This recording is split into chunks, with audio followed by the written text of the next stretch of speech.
Selamat sore Tribuners, jumpa lagi bersama saya Mutiara dalam tayangan berita terkini artis di Tribun Lampung. Kami akan sajikan informasi terupdate dan menarik seputar artis tanah air untuk Anda. Dan inilah berita terkini artis selengkapnya. Sahabat ungkap penyebab kematian Stevie Agensia. Artis peran Titis Saputra turut hadir dalam pemakaman sahabatnya selebgram Stevie Agensia di TPU Tanah Kusir, Jakarta Selatan pada Jumat 22 Maret 2024 kemarin. Selebgram Stevie Agensia meninggal dunia di Rumah Sakit Cipto Mangunkusumo,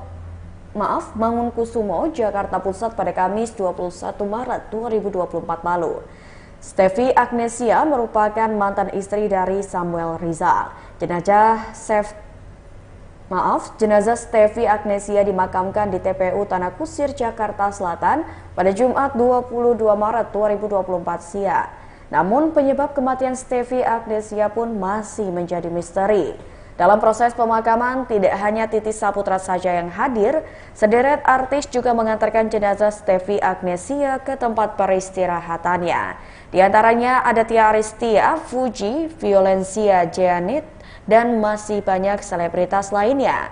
Setelah pemakaman, Titis Saputra tidak mau membeberkan soal penyakit yang menyebabkan Stevie menghembuskan napas terakhirnya. Titis mengungkapkan sakit yang diidap mantan istri Samuel Rizal itu pun sudah sangat lama, yakni sudah lebih dari 4 tahun yang lalu. Sejak saat itulah Stevie pun berjuang melawan penyakitnya dan Titis Saputra sebagai sahabatnya pun mengaku mengenal baik sosok Stevie. Di rumah sakit ya? Sakit keluar masuk rumah sakit itu masuk. Iya, sempat keluar masuk rumah sakit. Berapa kali untuk dengan perawatan sendiri gitu? Lumayan beberapa kali. Kalau sakitnya kan sudah lama, mungkin berapa tahun ya Bang ya? Nanti dari keluarga aja ya kalau masalah itu ya. Maaf ya, makasih ya. Mas Titis, terakhir Mas Titis, perihal soal dia sempat mengakui yang dia disantet gitu. Itu gimana? Kurang tahu sih. Ya. Maaf ya. Oh dia nggak cerita ya Mas? Nanti doanya aja terakhir doanya aja. Doanya apa Mas Titis? Doanya. Doanya yang pasti gejalanya diterangkan dan Stevie jadi dilapangkan kuburnya dan diberi tempat yang istimewa di samping Allah Subhanahu Wa Taala. Amin. Terima kasih Mas Titis. Nama siapa Bang? Namanya Bang? Titis, gimana boleh? Titis sahabat. Ya berikut penjelasan dari sahabat dari Stevie Agensia, mantan istri Samuel Rizal, yang juga Titis adalah seorang artis ibu kota, di mana dia menjelaskan kondisi kesehatan Stevie sebelum meninggal dunia, di mana Stevie sempat dirawat di rumah sakit karena sebuah penyakit, namun Titis masih belum mau menyebutkan sakit apa yang diderita oleh sahabatnya sendiri. Namun saat ini awak media masih menunggu konfirmasi dari pihak keluarga Stevie Agensia yang masih terus menemui para pelayat yang datang dalam proses pemakaman Stevie. Diketahui bahwa Stevie Agensia adalah mantan istri Samuel Rizal. Mereka sempat menikah dan juga dikaruniai 1 orang anak, dan setelah dengan Samuel Rizal, Stevie Agensia menikah dengan Anggi, dengan pria bernama Anggi, hingga tutup usia. Saat ini terlihat jelas masih banyak pelayat yang datang ke makam dari Stevie Agensia. Banyak sekali pelayat yang menangis saat proses pemakaman karena diketahui kepergian dari Stevie begitu mendadak dan mengejutkan publik dan juga teman-temannya. Amal ibadah orang baik seperti Stevie bisa melapangkan jalannya gitu sih. Nah, Mas Titis sebelumnya sudah ketemu beberapa waktu lalu kah sama Mbak Stevie? Udah lama nggak ketemu sama Stevie, tapi kayak kontak-kontakan terus karena memang Sin sakit, Stevie belum mau ditemuin, jadi kita kontak-kontakan terus sih, kayak WhatsApp-WhatsAppan, DM-an kayak gitu-gitu, saling nguatin. Walaupun nggak tahu, walaupun belum mau kasih tahu penyakitnya apa, tapi emang sejak kapan sih sakitnya? Kalau udah lama. Udah lama banget ya? Udah lama. Oh. Jadi perjuangannya memang udah lama, dan ya alhamdulillah hari ini semua di hari yang baik di bulan yang baik, dan alhamdulillah semua berjalan lancar sih. Sosok seperti apa Mas Titis Mbak Steffi ini selama kenal? Kebetulan Steffi sama Anggi itu aku yang jodohin, Ya. jadi aku tahu perjalanan mereka juga, nggak gampang perjuangannya mereka, tapi aku bangga banget Anggi udah bisa menjadikan Steffi itu mualaf yang muslimin gitu. Amalannya sangat luar biasa, sebagai sahabat nggak pernah nyakitin, ya bagus banget sih. Pertama Itu aja sih. kali Kabar selanjutnya datang dari Fujian, akui pernah insecure hingga cemas dengan penampilannya. Pemain film dan selebgram Fujian pernah insecure hingga cemas dan ketakutan pada dirinya sendiri. Kekhawatiran Fujian itu terkait dengan perawatan diri. Dirinya pun mengaku pernah tidak pakai deodoran yang membuat ketiaknya berubah menjadi gelap. Sekalinya memakai deodoran, Fujian pernah salah memilih pengharum badan hingga membuatnya tidak percaya diri. Adik ipar mendiang Vanessa Angel ini pun butuh waktu lama untuk menumbuhkan rasa percaya dirinya. Bagi adik Fadly Faisal ini, memakai deodoran sangatlah penting agar badannya tetap wangi dengan aktivitas sehari-hari. Kali pakai aja bisa yang tiba-tiba bintik-bintik atau menggelap, gampang banget. Jadi pernah waktu itu kayak aku tuh sempet gelap, itu bikin insecure banget, gak mau pakai tank top, gak mau angkat ketiak kayak gitu-gitu. Jadi alhamdulillah dengan formula Rexona yang sekarang tuh jadi bikin kulit aku nggak ada chicken skin lagi, nggak gelap lagi, jadi benar-benar terbantu. Itu berapa lama maksudnya sampai akhirnya mulai membuat kayak mulai hilang gitu insecure-nya? Butuh waktu berapa lama buat hilangin insecure-nya? Sampai bener-bener aku ngerasa aku udah bagus lagi gitu badannya, ketiknya, mukanya, bener-bener sampai ngerasa aku tuh udah cantik lagi gitu sih.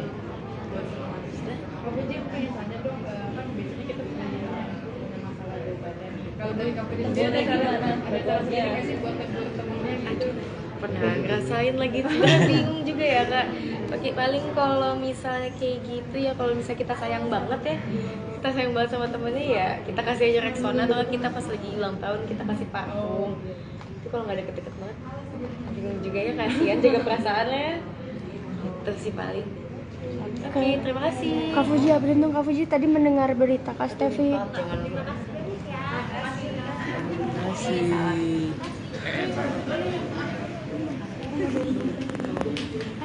Bau dan kita kan termasuk area lipatan yang jadi biar nggak gelap juga gitu. Jadi menurut aku formulasi Rexona yang terbaru ini dengan formula itu bagus banget karena ada vitaminnya dan ekstrak mencerahkan. Nanti kamu perawat Katy kamu itu seperti apa sih? Cara merawat Katy aku sebenarnya simpel aja sih ya kak, paling cuma mandi seperti biasa, habis itu pakai deodoran gitu setiap harinya buat daily biar seger dan gak bau. bisa ngerasain insecure gak sih? Pernah ngerasain insecure nggak sama bau badan? Pernah banget ngerasain insecure. Aku itu tipikal kulit yang sensitif sebenarnya, kalau misalnya gonta-ganti sabun atau ganti sabun apa gitu sekali pakai aja bisa yang tiba-tiba bintik-bintik atau menggelap, gampang banget.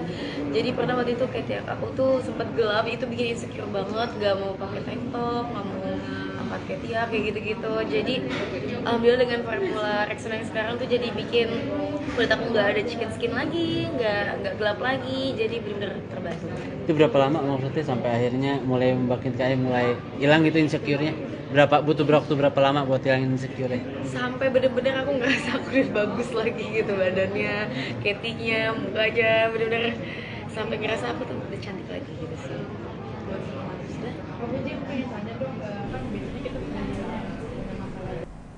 Ya, kabar selanjutnya datang dari Dinar Candy tantang Nikita Mirzani untuk tanding ulang demi balas kekalahan. Dinar Candy menantang Nikita Mirzani bertanding ulang di atas ring tinju. Di pertandingan Holy Wing Sports Show Series 5, Dinar Candy akan melawan selebgram Ayu Aulia. Namun Dinar Candy menyebutkan bahwa Ayu Aulia bukan lawan yang pas saat bertarung tinju di atas ring. Menurut Dinar, lawan yang sepadan adalah Nikita Mirzani. Ia pun pernah takluk dari Nikita saat bertarung tinju di HSS Series 2. Meski begitu, Dinar Candy tahu bahwa Nikita sudah tidak mau lagi bertarung tinju. Ia pun optimis bisa mengalahkan Ayu Aulia di atas ring tinju saat pertarungan digelar di Indonesia Arena Kompleks GBK Senayan, Jakarta Pusat pada 21 April 2024 mendatang.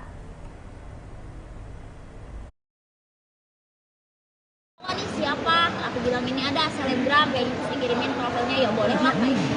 Kenapa mau lawan Nikita lagi, Dinar? Kan waktu pas HSS kedua itu aku baru latihan, terus aku baru latihan prepare 1 bulan. Jadi menurut aku waktu pas tanding sama dia tuh nggak maksimal gitu. Jadi pengen rematch, pengennya, cuman Nikitanya udah nggak boxing. Terus pas dapetnya Ayolya malah jadinya kepaksa atau gimana, Dinar, atau seperti apa? Paksa juga. Nggak kan tadinya katanya kalau nggak dapet lawan sebadan nggak bakalan turun gitu. Enggak juga, pas aku lihat ya udah suruh latihan aja kayak gitu. Karena kan maksudnya tuh lawannya jangan kelihatan baru belajar juga. Tapi sih bulan tapi bikin berdarah hidung aku kemarin waktu pas di Bandung. Jadi aku nggak bisa nyepelein orang juga sih. Lihat Ayolya seperti ada kelemahan atau kekuatan dari Tadi kayaknya agak lincah ya. Tadi dia ngedorong aku, nyangkal aku perih. Ini aku coba. Ini aku kayak ke perih berasa. Nanti balas dendam diring berarti. Aman, boleh aja selagi itu sportif dan bagus apa ya buat badan aku kan, karena ini kayak aku ini kan kayak olahraga menggantikan gym, tapi aku boxing ini kan maksud itu bisa ada ajang tarungnya seperti itu, jadi boleh-boleh aja sih. Tapi ada saran-saran nggak Teh dari Koapex gitu kayak kalau mau boxing gitu? Syarat-syaratnya tambah barbar aja gitu, enggak juga sih ya, maksud itu kalau itu selagi hobi kamu ya silakan aja. tadi kan bicara Waduh, rebutan. Ini kayaknya males lah. apa sih kenapa akhirnya mendonasikan? Jadi itu kan sebenarnya dari sponsor buat aku. Cuman daripada buat aku, karena tanggal 21 April tuh bertepatan dengan ulang tahun aku. Jadi aku mau sumbangin aja lah gitu. Dan karena sponsor juga belum masuk banyak, jadi aku nggak apa-apa lah, maksudku biar aku ulang tahun, biar berdonasi aja sama orang-orang yang membutuhkan. Emang sponsor dari Koapex nggak cukup? Hah? Beda kalau Koapex mah itu mah berlebih. Berapa emang sponsornya berapa? Ya ada lah. Bentuk pasti dukungan. tas sudah pasti dia itu. Tas kremes. Jadi dia nggak usah dibilang kalau dia itu pasti. Oke, mau donasikan kemana tadi? Ke panti asuhan. Jadi nanti memang nggak tahu sih ya mau bawa media atau enggak, cuman memang mau didonasikan. Sudah ada pilihan. Udah ada tempat dua tempat ini apa namanya yayasan sih udah dipilih. Makanya kan aku langsung berani ngomong tadi mau disumbangin karena memang udah dipilih ada 2 yayasan yang mau disumbangin. Tapi perawatan juga udah aman gak Keh untuk memperbaiki wajah lagi setelah tinju? Biarin aja lah, orang dari kemarin aku nggak perawatan emang mau HSS. Kenapa sih Bestia? Dia lagi ketawain aku mulu. Iya. Udah aman, maksudnya cuek-cuek aja gitu kalau udah bawa keluar gitu mukanya? Cuek aja, orang aku dari kemarin tuh sengaja nggak perawatan. Aku kan udah nanya HSS aku naik nggak ya, kalau nggak naik aku mau perawatan nih, tapi naik lagi. Makanya aku nahan-nahan dari kemarin nggak perawatan karena sayang. Nanti Koapex nonton? Iya, nonton pasti. Bapak, Kabar selanjutnya datang dari Ria Ricis, akui tak bisa fokus saat syuting film terbarunya. Artis Ria Ricis ikut berperan dalam film terbarunya yang berjudul Kiblat. Diceritakan oleh Ria Ricis jika proses syuting film dengan genre horor ini melakukan proses syutingnya bertepatan dengan pengajuan gugatan cerainya terhadap sang suami Tengku Rian di Pengadilan Agama Jakarta Selatan. Diakui Ricis biasa disapa jika saat itu dirinya merasa tak bisa mengendalikan diri untuk fokus syuting di Yogyakarta. Tak hanya itu saja, Ricis sempat menunda syuting hingga 1 jam akibat masalah rumah tangga tersebut. Saat itu ia tidak bisa berpikir jernih untuk bisa menyelesaikan antara pekerjaan dengan rumah tangga. Dan diakui olehnya kondisinya saat itu pun tengah terpuruk, namun tetap dirinya pun mampu menyelesaikan syutingnya. Dalam kesempatan yang sama, film rumah produksi Leo Pictures ini pun merilis thriller film Kiblat.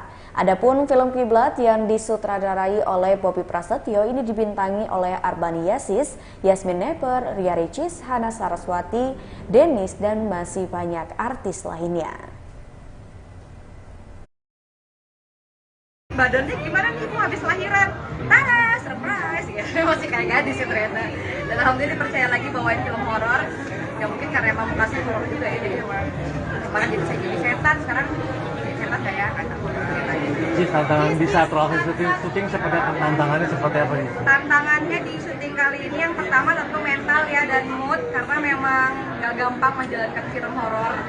Kita ditambah jadwal syutingnya itu kebanyakan dari maghrib ke dini hari, jadi bukan pagi ke siang, bukan pagi ke sore, jadi memang dari maghrib ke dini hari, di mana yang biasanya tuh aku tidur jam 9 malam, ini jam 9 malam baru buka skrip, baru yang jadi memang kadang tuh bisa sampai ketiduran, makanya kadang Om Bobi udah baca belum? Ya Om, baru mau, jadi memang tantangannya banyak sekali. Terus berbagi waktu saat syuting sama Moana seperti apa? Apalagi Moana masih kecil. Ya, juga kemarin kan memang syutingnya di Jogja kalau nggak salah hampir sebulan, dan memang anak tuh kemarin pulang pergi ya, jadi memang karena dia tuh lagi nggak bisa jauh banget, karena sekarang memang dia lagi masa-masa tumbuh tinggi, masa-masa baru ngomong, jadi memang kayak tadi pas masuk aja dia begitu nggak mau pisahnya gitu, jadi memang agak susah, tapi alhamdulillah banget Moana bisa bekerja sama dengan baik. Ya, kabar terakhir datang dari Happy Salma bagikan tips untuk tampil cantik dengan perhiasan. Happy Salma menilai perhiasan sangatlah penting dipakai siapapun, khususnya seorang wanita. Bukan tanpa sebab bagi ibu dua anak ini dengan memakai perhiasan dapat mencerminkan karakter seseorang. Namun tak bisa dipungkiri masih banyak orang yang sungkan untuk memakai perhiasan karena takut tidak cocok. Terlebih terkadang seseorang dinilai tidak cocok memakai perhiasan karena tidak sesuai dengan warna ataupun cara berbusana. Padahal menurut Happy Salma, orang Indonesia memiliki kelebihan, yakni cocok untuk memakai apa saja karena warna kulit yang sawo matang. Dengan kelebihan itu, Happy Salma mengimbau untuk percaya diri dahulu apapun yang akan dipakai, khususnya perhiasan. Ia pun mencontohkan dirinya yang suka memakai anting besar. Sebagaimana diketahui, Happy Salma sendiri memiliki bisnis perhiasan bersama dengan rekannya Sri Luz Rusna dan Franka Franklin Makarim. Bisnis tersebut pun yakni Tulola dan koleksinya sukses mencuri perhatian pasar dan mulai berekspansi. Dari koleksi yang 3 tahun yang lalu aku udah lupa namanya, tapi ini salah satu yang Mona mulai yang diproduksi dari studio Penamatunnya. Ini ametis, jadi kenakarannya lumayan besar. Jadi kali ini sama bisa dipakai juga Hai, selamat sore semuanya sahabat Tulola. Selamat datang di acara yang luar biasa sore hari ini. Sebelum kita mulai openingnya, saya ingin mengundang sahabat Tulola dan juga rekan-rekan media yang sudah hadir sore hari ini untuk bisa berkumpul di depan store Tulola yang masih ada di dalam. Boleh yuk kita ke depan terlebih dahulu karena kita akan segera memulai acara sore hari ini. Untuk perhiasan besar dan kecil ukurannya mungkin ada sesuai. Untuk sahabat Tulola, saya persilakan untuk keluar sejenak. Kalau saya bisa pakai t-shirt tapi anting besar. Oke, tidak masalah ya. Tulola, karena kita akan segera memulai acara sore hari ini. Boleh agak dekat ke bawah dong ya, jauh-jauh amat. Oke, boleh? Terima kasih. Saya mengundang sahabat Tulola dan juga rekan-rekan media yang sudah hadir untuk bisa berkumpul semuanya di depan store karena mereka berkonsentrasi gitu. Ada. Jadi auranya keluar ya perhiasan dari Tulola ini lebih spesifik, lebih khas dibandingkan kompetitor. Sebetulnya yang menarik adalah sama ya dengan lintas seni yang lain, dengan penulis, pelukis, begitu juga perupa, mereka menemukan titik hening di dalam penciptaan. Nah itu kami menemukan sangat kuat. Kekuatannya